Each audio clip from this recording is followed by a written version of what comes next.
अतिशय हर्षोल्लासामध्ये संपन्न होत असलेला हा धर्मवार्तेचा सोहळा या ठिकाणी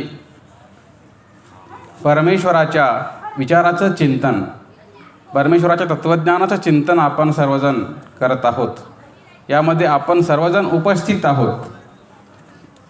या मनुष्य जीवनामध्ये आपल्यासमोर अनेक विषय, अनेक तत्त्वज्ञानाच्या गोष्टी, अनेक ग्रंथाच्या, अनेक पंथाच्या, अनेक संतांच्या माध्यमातून कानावर पडत असतात. आपण माणसं आहोत. माणूस म्हटला का विचार आहे, माणूस म्हटला का विवेक आहे, माणूस म्हटला का बुद्धी आहे. आणि ह्या माणसाच्या ठिकाणी हा सगळा अधिकार ईश्वराने आम्हाला दिलेला आहे. सार काय आहे जीवनामध्ये आणि असार काय आहे याचा विचार फक्त या जगाच्या पाठीवर माणूसच करू शकतो. आपल्या अवतीभोवती अनेक योनी आहेत, अनेक जीवजाती आहेत, परंतु त्या सर्व जीवजाती हे नरक जाती सांगितलेल्या आहेत. 84 लक्ष योनी ह्या नरक योनी आहेत. आणि यामध्ये जो कर्म जोडतो, कर्माची निष्पत्ती करतो, तो कोण असेल तर तो फक्त मनुष्य प्राणी आहे. या मनुष्य देहाच्या माध्यमातून अनेक पुण्यकर्म जोडतो, अनेक पापकर्म मनुष्य जोडतो. सर्वज्ञ श्री चक्रप्रभू म्हणतात की जीव क्षणाएका माझी, एवढं जोडतो. जन्माच्या सहस्त्री म्हणजे 1000 जन्म जरी घेतले तरी ते नरक फिटत नाही. ही निष्पत्ती मनुष्य देहातून आम्ही निर्माण करत असतो. सत्कर्माची करतो आणि असत्कर्माची करतो, पापाची करतो आणि पुण्याची करतो. आणि म्हणून या मनुष्य देहामध्ये आल्यानंतर आम्हाला काय सोबत घेऊन जायचं आहे. अनेकांच्या आपण अंत्यविधीला जातो तेव्हा आम्हा सर्वांनाच एक स्मशान वैराग्य निर्माण होतं. त्या स्मशानामध्ये गेल्यानंतर आपल्या मनामध्ये विचार येतो, माणसाचं काही खरं नाही, माणसाला एक दिवस सर्व सोडून जायचं आहे. त्याला मूठमाती केली, घरी आलो का पुन्हा आपलं सगळं सुरू होतं. सगळं विसरून जातो आपण क्षणामध्ये.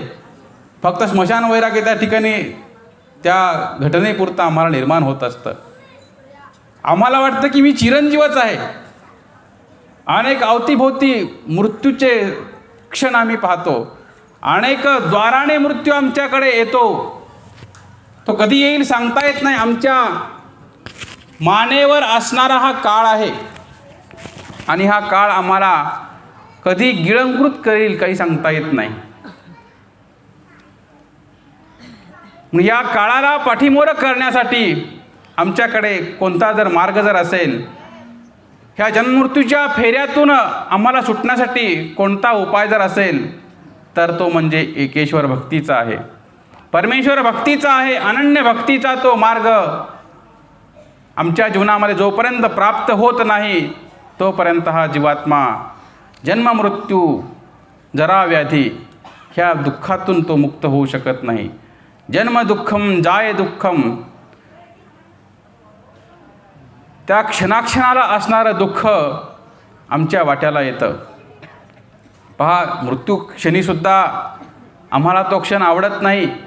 जन्मता क्षणी आमचा तो क्षण आम्हाला आठवत नाही, तेव्हा आम्ही अज्ञान असतो. त्याही वेळी आम्हाला वेदना असतात. जन्मता क्षणीसुद्धा, जन्मतानाही वेदना आहेत आणि मृत्यू समयीसुद्धा वेदना आहेत. मग सुख आहे कुठं? या माणसाला सुख आहे कुठं? तरुणपण, बालपण, वृद्धपण. बालपण अज्ञानात गेलं, तरुणपण संघर्षामध्ये गेलं, म्हातारपण अनेक रोगव्याधीमध्ये गेलं. या माणसाला सुख भेटलं कधी? ह्या मनुष्य जीवनामध्ये सगळ्यात मोठा पुरुषार्थ कोणता जर असेल आमचा, तर तो पुरुषार्थ म्हणजेच परमेश्वर भक्तीचा पुरुषार्थ सांगितलेला आहे. ह्या प्रपंचाच्या माध्यमातून आम्हाला अनेक सत्क्रिया आम्हाला करता आल्या पाहिजेत. सत्कर्माची निष्पत्ती आम्हाला करता आली पाहिजेत. आम्हाला योग्य निवड करता आली पाहिजे. आपल्याकडे चांगलं आहे, वाईट आहे, पुण्य आहे, पाप आहे, पवित्र आहे, अपवित्र आहे. ह्या मनाच्या माध्यमातून, ह्या इंद्रियाच्या माध्यमातून, ह्या देहाच्या माध्यमातून आम्हाला जे काही चांगलं आहे जे भगवंत गीतेमध्ये सांगतात, सर्वोपनिषदो गावो दोग्धा गोपालनंदनम पार्थो वत्स सुधीर भोक्ता दुग्धम गीता मृतम महत. ज्या भगवान गोपाल कृष्णाने आम्हाला संदेश दिलेला आहे, ब्रह्मविद्येच्या माध्यमातून भगवंत सांगतात की जोपर्यंत हा जीवात्मा परमेश्वराला शरण येत नाही तोपर्यंत याचा हा दुःखाचा प्रवास थांबणार नाही, नरकाचा प्रवास थांबणार नाही, अधोगतीचा प्रवास थांबणार नाही. म्हणून या प्रपंचातून सुटका करण्यासाठी आमच्याकडे एकमेव असा मार्ग आहे, तो म्हणजे परमेश्वराच्या शरणागतीचा. म्हणून सुंदर असा असणारा आजचा विषय, परमेश्वर एक सोडविता. ह्या जगाच्या पाठीवर आम्ही कुणाला पाहतो, कुणाकडे पाहतो? आम्ही आधार शोधत असतो जीवन जगण्यासाठी. जीवन जगण्यासाठी आम्ही नातेवाईक शोधतो. दुःख आलं, प्रसंग, समस्या आली, अडचण आली, आम्ही नातेवाईकांना आठवत असतो. हे सगळे अधुरे असे हात असतात. पहा तुम्ही, दुःखामध्ये आम्हाला कुणी साथ देत नाही. तुम्ही जेव्हा सुखी असता, जेव्हा तुम्ही श्रीमंत असता, तेव्हा तुमच्या अवतीभोवती सगळे येतात. जेव्हा तुमच्यावर अडचणीचा प्रसंग येतो, जेव्हा तुम्ही निष्कंचन होता, दरिद्री होता, रिकामे होता, तेव्हा ह्या प्रपंचामध्ये आम्हाला शून्य किंमत असते. जेव्हा हा माणूस निष्कंचन होतो, दरिद्री होतो, तेव्हा त्या माणसाचा पाठीराखा ईश्वर असतो. पदयात्रेतला प्रसंग आहे. खापा येथील एक माता, तिची पदयात्रा आल्यापासूनची धावपळ मी पाहत होतो. रात्री तिची धावपळ सुरू होती वाढण्यासाठी, सेवा करण्यासाठी. सकाळी 3 वाजता उठून ती माता पुन्हा सेवेत लागलेली होती. मी तिला प्रश्न विचारला, म्हटलं तुम्ही कुठले आहात आणि एवढी तुमची भक्ती, एवढा तुमचा भाव कशामुळे? आणि मग तिने प्रसंग सांगितला. म्हटले बाबा, मी एक मोलकरीण आहे, मजूरदार, मजुरी करून मी काम करते. देवाने मला दृष्टांत दिला की मला शरण आहे. मी अन्यभक्ती करत होते, परंतु मला माझ्या स्वप्नामध्ये पंचावतार आलेले आहेत आणि पंचावताराच्या त्या मूर्ती मला शरण आहे म्हणून मला सांगतायत. आणि त्या दिवसापासून मी त्या परमेश्वराची भक्ती स्वीकारलेली आहे. तो परमेश्वर सगळं माझं दुःख निवारण करतो म्हटले. माझ्यावर आलेलं संकट असेल किंवा प्रपंचातलं आलेलं दुःख असेल ते निरपून फेडतो. माझा सर्व भरोसा ते ईश्वरावर आहे. म्हटलं एखादा प्रसंग सांगा बरं, असं कोणता तुमच्या जीवनामध्ये आला? तिने सांगितलं की माझ्या पतीचं ऑपरेशन होणार होतं म्हटले, आणि 40,000 रुपये खर्च सांगितला होता, आणि एवढा खर्च मी आणणार कुठून? देवासमोर गेली आणि देवाला विनंती केली, देवाला दुःख केलं. त्यातून मार्ग निघाला आणि 40,000चं काम फक्त 500 रुपयावर झालं.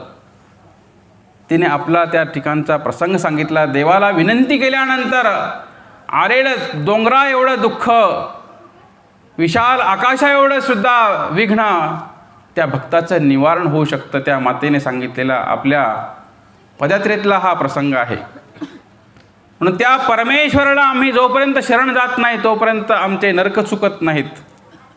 परमेश्वराला शरण जोपर्यंत हा मनुष्य जाणार नाही तोपर्यंत त्या परमेश्वराचा परमानंद आम्हाला प्राप्त होणार नाही. म्हणून सर्वज्ञ श्री चक्र प्रभूसुद्धा सांगतात, त्या समाजाकडे पाहून म्हणतात की हा जन ठकला ठेला असे. हा सर्व समाज ठगल्या गेलेला आहे, फसवल्या गेलेला आहे, फसत आहे, अडचणीत आहे. परंतु मी ठगला ऐसे कोणी न म्हणे. आपण स्वतःची प्रोढी मिरवतो, आपलं दुःख, आपली समस्या दुसऱ्यांना सांगत नाही. कारण का तर मीठ चोळतील म्हणून, आहे का नाही? आपल्या दुःखावर मीठ चोळतील, आपला अपमान त्या ठिकाणी होईल, आपली अपकीर्ती त्या ठिकाणी होईल. म्हणून आपले जे काही दुःख आहेत ते दुसऱ्यांना आपण सांगत बसत नाही. जे जवळचे आहेत त्यांना आपण सांगतो, समाजाला सांगत बसत नाही.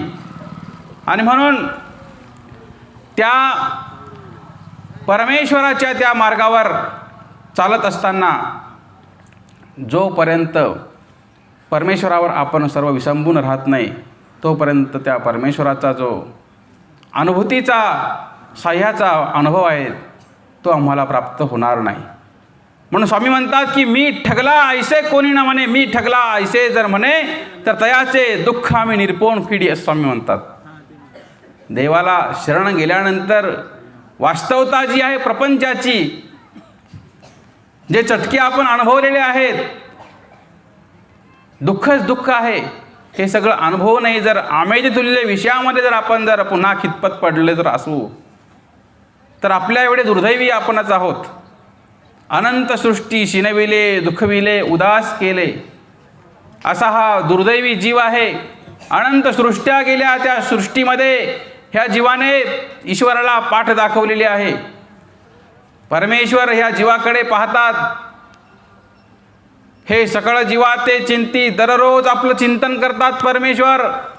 कोणता जीव माझं स्मरण करतो आहे का प्रातःकाळी पश्चात प्रहरी उठून? देव तर सगळ्यांकडे दररोज दृष्टी टाकतो आहे. दृष्टिक्षेप त्याच्या कृपेची जी काही अमृत संजीवनी आहे ती आपल्याला दररोज तो देतो आहे. कृपेचा वर्षाव आमच्यावर करतो आहे, परंतु आम्ही त्या परमेश्वराच्या कृपेला पात्र होतो का? पूर्ण तन मन धन त्या परमेश्वराला आम्ही समर्पित करून, परमेश्वरा फक्त आता माझा पाठीराखा तूच आहेस. जशी श्रद्धा द्रौपदीला त्या महाभारताच्या त्या वस्त्रहरण प्रसंगी त्या द्रौपदी मातेने अशी साथ दिली होती.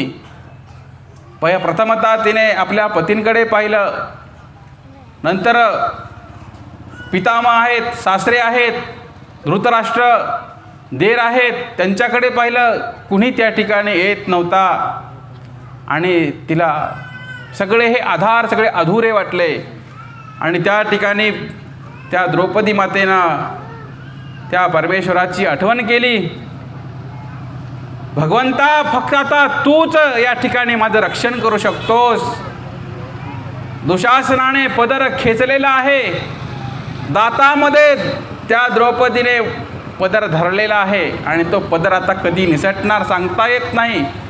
आणि अशा वेळी त्या देवाला हाक मारायची आहे आणि मग हाक मारत असताना दातातला पदर सुटणार आहे. अशाही वेळी ती अबला असणारी ती द्रौपदी माता, तिच्या लक्षामध्ये आलं की हा दुःशासन आपलं वस्त्रहरण करणार, आपली अब्रू घालवणार. आणि मग त्या द्रौपदी मातेने श्रीकृष्ण भगवंताला दातातला पदर सोडून, भगवंता तूच फक्त मला रक्षण करू शकतोस. श्रीकृष्णा फक्त आता याच क्षणी तूच माझा पाठीराखा आहेस. दातातला पदर सोडला, देवाला हाक मारली. दातातला पदर खानुवटीपर्यंत येईपर्यंत दुसरा पितांबर तयार होता. क्षणात त्या ठिकाणी परमेश्वरानं सहाय्य केलेलं आहे.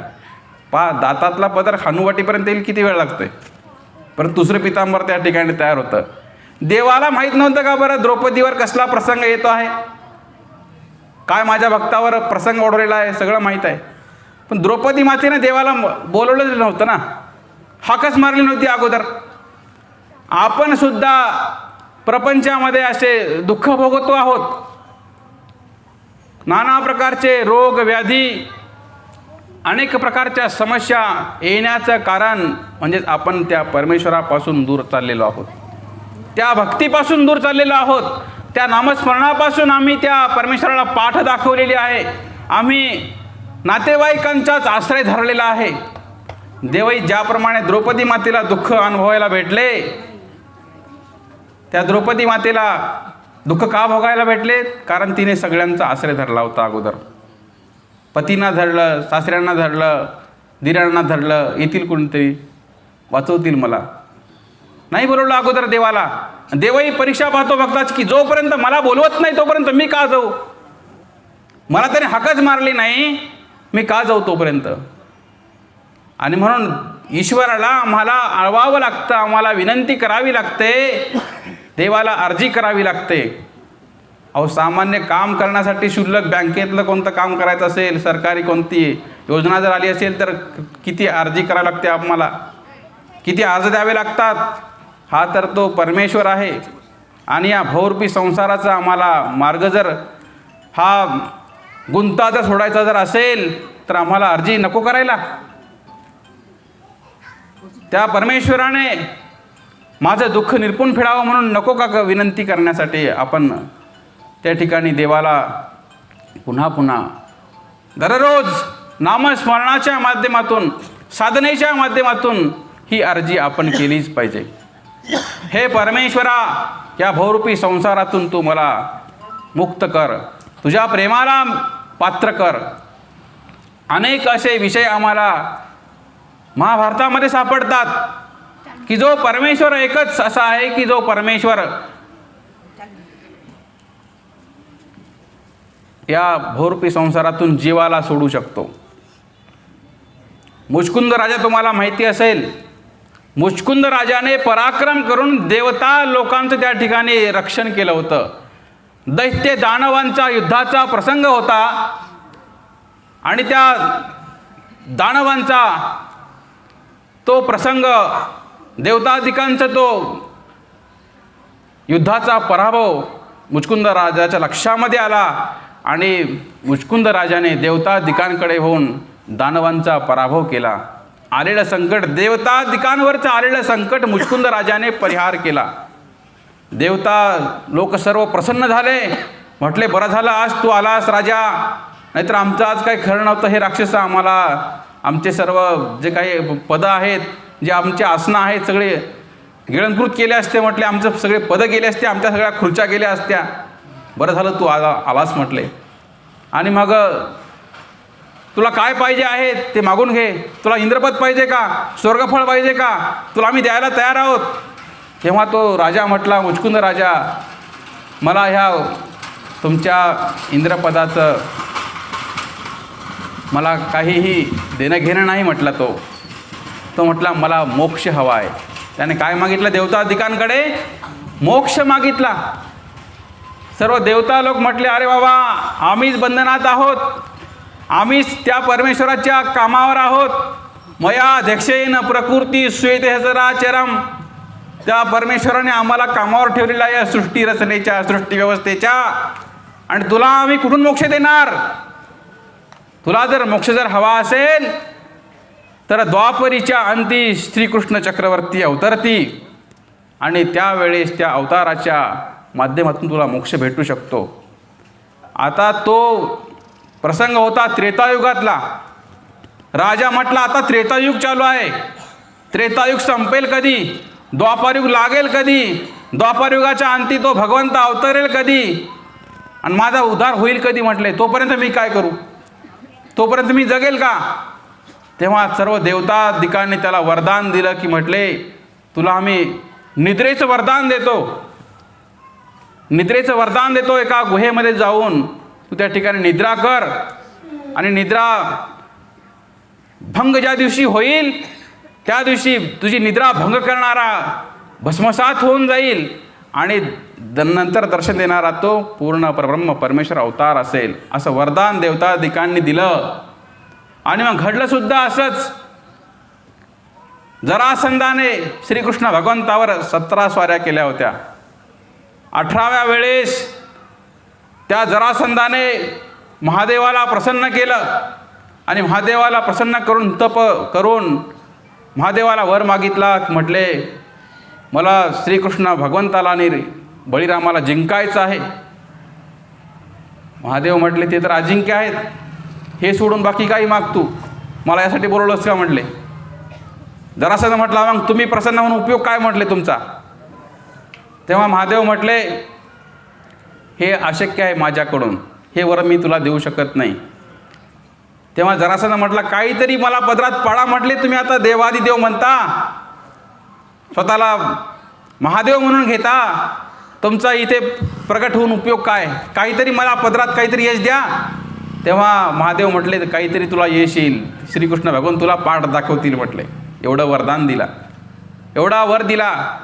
आणि महादेवाने श्रीकृष्ण भगवंताकडे विनंती केली की भगवंता, असा मी वर दिलेला आहे आणि तो मला माझा सिद्धीस न्या. परमेश्वर सर्वांच्या विषय व्यवस्था ज्या आहेत त्या पूर्ण करतात. आणि मग 18व्या वेळेस कालयवन नावाचा राक्षस श्रीकृष्ण भगवंतावर स्वारी करण्यासाठी आला. तेव्हा श्रीकृष्ण भगवंताने त्याला पाहिलं तसं रथातून खाली उडी मारली आणि श्रीकृष्ण भगवंत डोंगराच्या दिशेने धावत निघाले, पर्वताकडे धावत निघाले. आणि धावता धावता श्रीकृष्ण भगवंत हा घाबरलेला आहे म्हणून काळयवन श्रीकृष्ण भगवंताच्या पाठीमागे धावतो आहे. की म्हटले, थांब, कुठे चाललास तू, कुठे पळतोस? म्हटलं, साधा सरप विरोळा मारला आणि कालियाला मारला म्हणतोस, थांब, कुठे चाललास तू? कालयवन श्रीकृष्ण भगवंताला चेष्टा करतो आहे, चिडवतो आहे. म्हणे, तैसू पराक्रमी आहेस तर असा पळतोस का? म्हटले. कालयवन ओरडू लागला. श्रीकृष्ण भगवंत पुढे धावत आहेत. आता श्रीकृष्ण भगवंत कालयवनाला सापडतील का? जो वेदाला सापडला नाही, जो पुराणाला सापडलेला नाही, तो राक्षसाला कुठे सापडेल? जो देवताधिकांना सापडू शकत नाही, तो राक्षसाला कुठे सापडणार नाही? श्रीकृष्ण भगवंत पुढे धावत आहेत आणि धावत असताना श्रीकृष्ण भगवंताचं सर्वज्ञत्व आणि विचारचक्र सुरू झालं. त्याच पर्वतावर मुचकुंद नावाचा राजा गुहेमध्ये निद्रेसाठी होता. आणि मग देव त्या ठिकाणी त्या पर्वताकडे निघाले, त्या गुहेकडे निघाले. धावत धावत गुहेमध्ये प्रवेश केला आणि आपलं अंगावरचं पितांबर काढलं आणि मुचकुंद राजाच्या अंगावर टाकलं. पाठीमागून कालयवन आला, त्या गुहेत शिरला. गुहेत शिरल्याबरोबर तिथे पितांबर दिसलं, कोणीतरी झोपलेलं दिसलं. आणि कालयवनाला राग आला. त्याने म्हटले, पळकुट्या, इथे येऊन झोपतोस का? म्हटल्या, रणांगणावर युद्ध करायचं सोडून आमच्यासोबत इथे येऊन झोपा घेतोस? म्हणून जोरात त्याने लाथ मारली मुचकुंद राजाला. लाथ मारल्याबरोबर मुचकुंद राजाची निद्राभंग झाली. देवताधिकांनी वरदान दिलं होतं, जे तुझी निद्राभंग करेल तो भस्मसात होऊन जाईल. त्याने डोळे उघडले, पाहिलं तसं क्षणामध्ये तो कालयवन भस्मसात होऊन गेला. राजाला आठवलं, देवताधिकांनी दिलेला वर कोण जळून भस्म झाला असेल? राजा विचार करतो आहे. आणि मग पुढचा वर त्याला आठवला, साक्षात तुला ईश्वर परमेश्वर दर्शन देतील. आणि मग अवतीभोवती तो पाहू लागला ईश्वराचा, तो शोध घेऊ लागला. तेवढ्यामध्ये श्रीकृष्ण भगवंत खांबा आड लपलेले समोर आले आणि मुचकुंद राजाला त्या ठिकाणी श्रीकृष्ण भगवंताने ब्रह्मविद्या ज्ञान दिलं. आणि ब्रह्मविद्या ज्ञान देऊन त्या मुचकुंद राजाला परमेश्वराने अस्तिपरीचं निरूपण करून, ब्रह्मविद्या निरूपण करून त्या परमेश्वराच्या प्राप्तीचा उपाय आणि त्या परमेश्वराच्या प्रेमाचा उपाय श्रीकृष्ण भगवंताने मुचकुंद राजाला निरूपण करून, आपल्या ब्रह्मविद्येला पात्र करून, ब्रह्मविद्या ज्ञानाला पात्र करून त्या मुचकुंद राजाला श्रीकृष्ण भगवंताने या बहुरूपी संसारातून सोडवलेलं आहे. जे काम देवताधिकाकडून झालं नाही, जे जीवाकडून झालं नाही, ते फक्त परमेश्वर एक सोडविता. ह्या प्रसंगातून आपण उपलक्षामध्ये घ्यायचं आहे की या जगाच्या पाठीवर देवता आहेत, या जगाच्या पाठीवर प्रपंच आहे, या जगाच्या पाठीवर अनेक पदार्थ आमच्या अवतीभोवती दिसतात. हे सगळे सोयरे धायरे हे जे आहेत, हे सगळे सुखाचे सोबती सांगितलेले आहेत. एक प्रसंग या ठिकाणी मला आठवतो की आपले जे काही हे संबंध आहेत, हे ऋणानुबंधाचे संबंध, आपल्या प्रत्येकाच्या स्नेहाला मर्यादा असते. एक श्रीमंत सावकार होता आणि त्या श्रीमंत सावकाराला एकुलता एक मुलगा होता. आणि मग एकुलता एक मुलगा आजारी पडला आणि त्या आजाराच्या त्या निमित्तानेच तो मुलगा मृत्युमुखी पडलेला आहे. प्रचंड श्रीमंती होती, कोण्या गोष्टीची कमतरता नव्हती. गाडी माडी, धन वैभव, प्रपंचातले सगळे सुख होते, परंतु संतती मात्र या ठिकाणी मृत्युमुखी पडलेली होती. आणि मग मुलाचं नवीनच लग्न झालेलं होतं आणि लग्न झाल्यानंतर काही दिवसातच तो मुलगा मरण पावला होता. प्रचंड दुःख त्या कुटुंबावर आलेलं जे काही दुःख आहे, त्या दुःखाला सीमा राहिली नाही. आई रडू लागली, तो सावकार रडू लागला, पत्नी रडू लागली. क्षणामध्ये सगळीकडे वार्ता समजली, सगळे सोयरे धायरे जमा झाले. अंत्ययात्रेची तयारी सुरू झाली. सोयरे धायरे असतात, त्यांना खूप काळजी असते या गोष्टीची. आणि मग लगेच 2-3 तासामध्ये सगळी तयारी सुरू झाली. अंत्ययात्रेची तयारी त्या ठिकाणी झालेली आहे. स्मशानामध्ये ते प्रेत आणल्या गेलं आणि त्या ठिकाणी एका साधूचं आगमन त्या स्मशानभूमीमध्ये झालं. आवाज आला, थांबा म्हटले, तुमच्या प्रेताला मी जिवंत करतो. तुमचं दुःख पाहून मला खूप अनुकंपा उत्पन्न झालेली आहे. तुमची कीव मला येत आहे. साधूने सांगितलं, तुमच्या मुलाला मी जिवंत करतो. संन्यासी होते. संन्याशाकडे पाहिल्यानंतर सगळ्यांना आनंद झाला. म्हटले बरं झालं, एकुलता एक मुलगा जिवंत झाला तर बरं होईल, वारस भेटेल. सगळे आशेने पाहू लागले. म्हटले बाबा काय करावं लागेल याच्यासाठी? संन्याशाने सांगितलं की अर्धा ग्लास पाणी घेऊन या. पाणी आणण्यात आलं. बरं झालं म्हटले, अर्ध्या पाण्यावर भागलं तर मुलगा जिवंत झाला तर बरं होईल. आणि मग पाण्यामध्ये त्या संन्याशाने मंत्र फुकले आणि तो ग्लास, आता म्हटले हा ग्लास, ह्या ग्लासातलं पाणी जो कोणी प्राशन करेल, जो कोणी प्राशन करेल तो मनुष्य मृत्युमुखी पडेल, त्याचा मृत्यू होईल आणि हा मुलगा जिवंत होईल. म्हटलं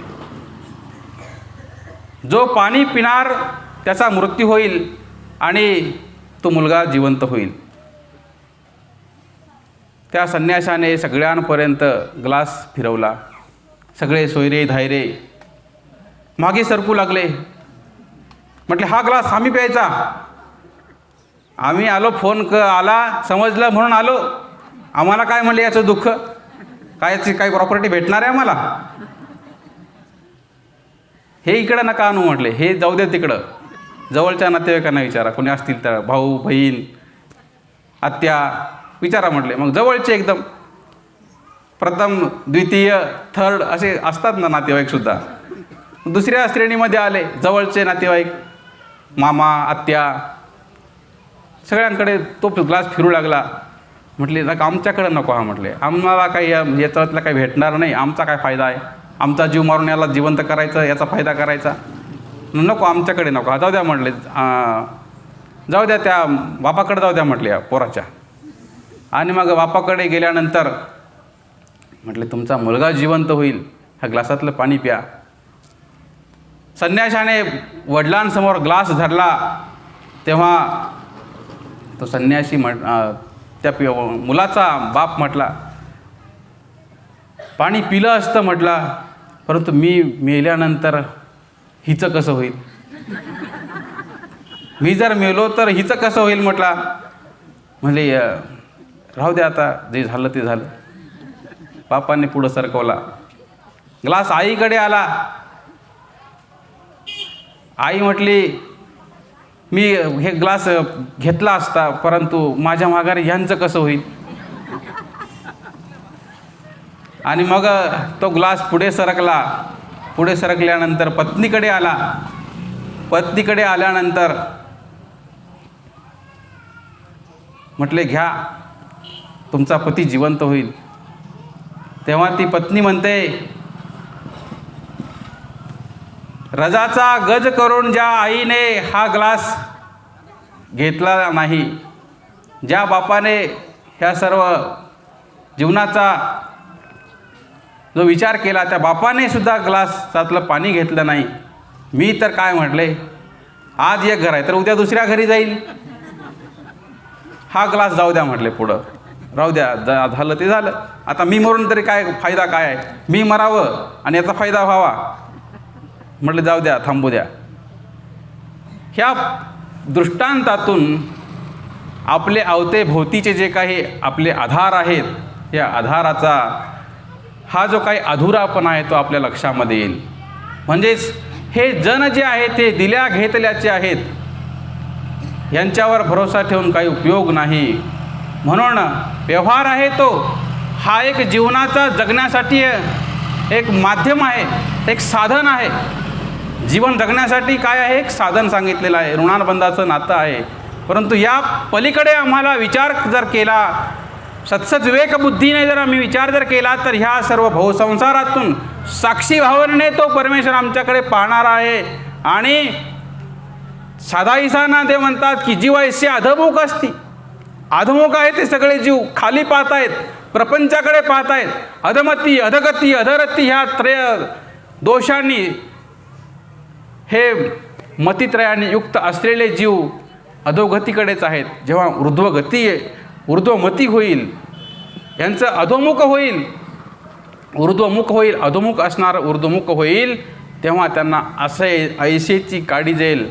ज्याप्रमाणे लोण्यातून केस काढतो आपण, त्याप्रमाणे जीवात्म्याला आम्ही अशा प्रकारे अलगद काढू म्हणतात देव.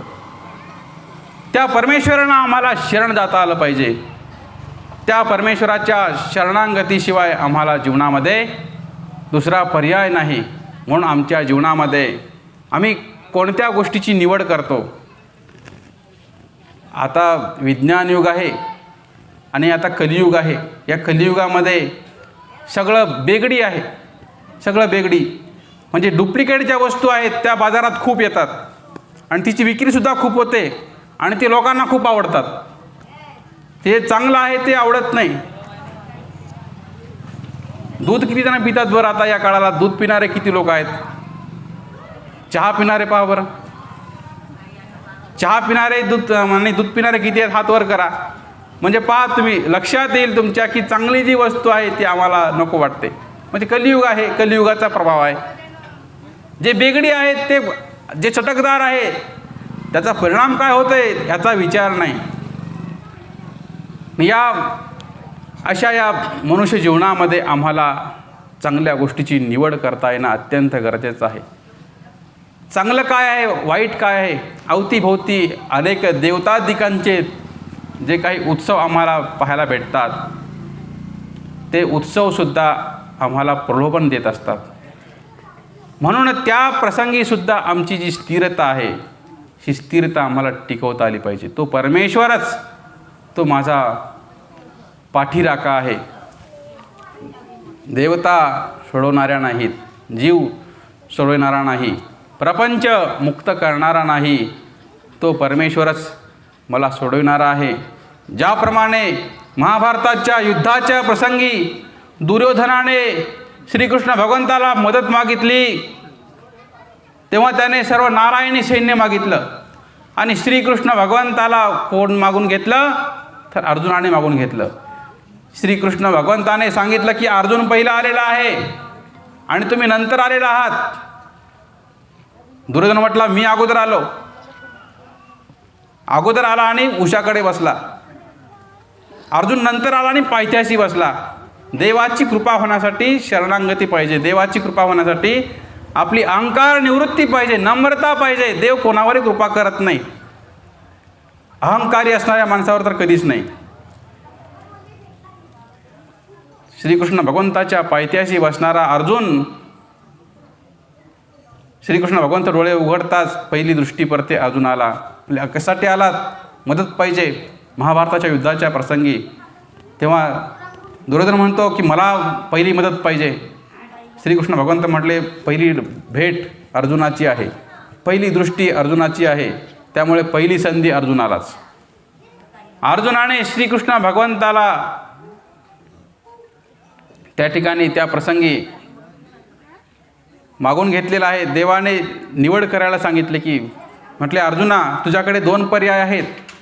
एक आहे प्रचंड पराक्रमी असणारी नारायणी सेना एका बाजूला असेल आणि एका बाजूला न धरी शस्त्र, न धरणारा शस्त्रहीन मी एका बाजूला असेल. म्हटले दोन पर्याय ठेवले, तुला काय हवं ते माग. तेव्हा अर्जुनाने श्रीकृष्ण भगवंताला काय मागितलं असेल बरं? आपण असो तर काय मागितलं असतं? एवढी पराक्रमी सेना आणि हा नुसता शस्त्रहीन असणारा कृष्ण भगवंत, याला काय करू? अर्जुनाच्या समोर हा प्रस्ताव ठेवल्यानंतर इकडे दुर्योधनाची घालमेल सुरू झाली. दुर्योधन म्हटला अरे बापरे, केवढी मोठी आता समस्या उत्पन्न झाली. नारायणी सेना जर मागितली अर्जुनाने तर मी या कृष्णाला घेऊन काय करू म्हटला. आणि तेवढ्यामध्ये श्रीकृष्ण भगवंतालाच अर्जुनाने मागून घेतलं. म्हटले, भगवंता शस्त्रहीन जरी असलास तरी फक्त तूच मला हवा आहेस. म्हटल्याबरोबर त्या दुर्योधनाला आनंद झाला. श्रीकृष्ण भगवंताला अर्जुनाने निवडलं आणि त्या अर्जुनाचा पाठीराखा भगवंत त्या पाची पांडवाचा पाठीराखा झाला. अनेक त्या संघर्षातून श्रीकृष्ण भगवंताने अर्जुनाला वाचवलं. कर्णाचा असा एक बाण होता की तो बाण शिरच्छेदच करून जाणार होता, परंतु श्रीकृष्ण भगवंताने आपल्या रथाचे चारही घोडे आपल्या कौशल्याने खाली त्यांना वाकवलं, गुडघ्यावर बसवलं आणि तो जो बाण होता तो बाण अर्जुनाच्या मुकुटाला लागून मुकुट उडून गेला. निश्चित एकदा जर बाण जर तो धरला आणि तो जर मारला तर पुढच्याचा छेदच करणार होता, परंतु श्रीकृष्ण भगवंत अशा अनेक प्रसंगातून पाठीराखा आहेत. म्हणून तो सारथी सर्वांचा आहे. परमेश्वर हा आपल्या सर्वांचा सारथी आहे, तो भक्ताचा सारथी आहे. म्हणून त्या परमेश्वरावर आपलं पूर्ण जीवन समर्पित करायचं आहे. त्या परमेश्वराच्या पूर्णपणे शरणागतीमध्ये आपला हा जीवनाचा प्रवास व्यतीत करण्याचा संकल्प करूयात. ज्याप्रमाणे परमेश्वराने अनेक भक्तांना रक्षण केलं, पाची पांडवांचा उद्धार केला, लीळाचरित्रामध्ये सर्वज्ञ श्री चक्रधर स्वामींनी सुद्धा अनेक भक्ताला ज्ञानाचं प्रेमाचं दातृत्व केलं. अशा त्या परमेश्वराच्या शरणागतीमध्ये राहूयात. शोक्ती, शास्त्रोक्ती, लोकोक्ती ह्या सर्व शास्त्राच्या विरहित होऊन परमेश्वर काय म्हणतो आहे, श्रीकृष्णोक्ती, गीता ही श्रीकृष्णोक्ती आहे. सर्वज्ञ श्री चक्रधर स्वामींनी सांगितलेली आहे, म्हणून ती आम्हाला मान्य आहे. परमेश्वर एका परमेश्वराचा प्रकाश या ठिकाणी टाकतो आहे. म्हणून गीता श्रीकृष्णोक्ती ए अवघी व्यासोक्ती. दादांनी सुरुवातीला श्लोक उच्चारताना म्हटलेला आहे, सुंदर श्लोक, एकम शास्त्रम देवकी पुत्र गीतम. म्हणजेच एको देवो देवकी पुत्र एव, या जगाच्या पाठीवर एकच देव आहे, तर तो म्हणजे श्रीकृष्ण भगवंत आहे. आणि हाच जो संदेश आहे, हा संदेश अलीकडचा नसून हा संदेश कृतयुगापासून चालत आलेला हा ब्रह्मविद्येचा हा सिद्धांत सांगितलेला आहे. हंसावतार, श्री दत्तात्रेय प्रभूंचा अवतार, त्यानंतर द्वापारयुगामध्ये श्रीकृष्ण चक्रवर्तींचा अवतार आणि कलियुगामध्ये सर्वज्ञ श्री चक्रधर स्वामींचा अवतार. म्हणून तर आपण सत्य सनातन महात्मा धर्म की जय म्हणतो. याच्या पाठीमागची परंपरा सत्य सनातन परंपरा सांगितलेली आहे. हा काय अलीकडचा पंथ नाही, ही काही विचारधारा अलीकडे कोणाच्या बगलेतून निघालेली नाही आहे, तर पूर्ण परब्रह्म परमेश्वराच्या मुखातून निघालेली ही वाणी आहे. आणि परमेश्वर म्हणतात की या जगाच्या पाठीवर फक्त एकमेव परमेश्वरच सोडविणारा आहे तुम्हाला. म्हणून त्या परमेश्वराच्या वचनाला आपण अनुसरूया, त्या परमेश्वराला शरण जाऊयात आणि आपला उद्धार करूयात. आजच्या या धर्मवार्तेच्या प्रसंगी चाचेर या गावातील सर्व सद्भक्तांनी सुंदर अशी सर्व पदयात्रेकरूंची सेवा केलेली आहे. या सर्व सेवेचा परमेश्वर स्वीकार करो. त्यांच्या अन्नदानरूपी सेवेचा असेल, त्यांच्या भावरूप क्रियेचा असेल, विधिरूप क्रियेचा असेल, त्या सर्व क्रियेचा परमेश्वर स्वीकार करो अशी ईश्वरचरणी प्रार्थना करतो. आणि या ठिकाणी सर्वांना शुभेच्छा देऊन माझ्या विचारांना विराम देतो. सर्वज्ञ श्री चक्रधर स्वामी की जय.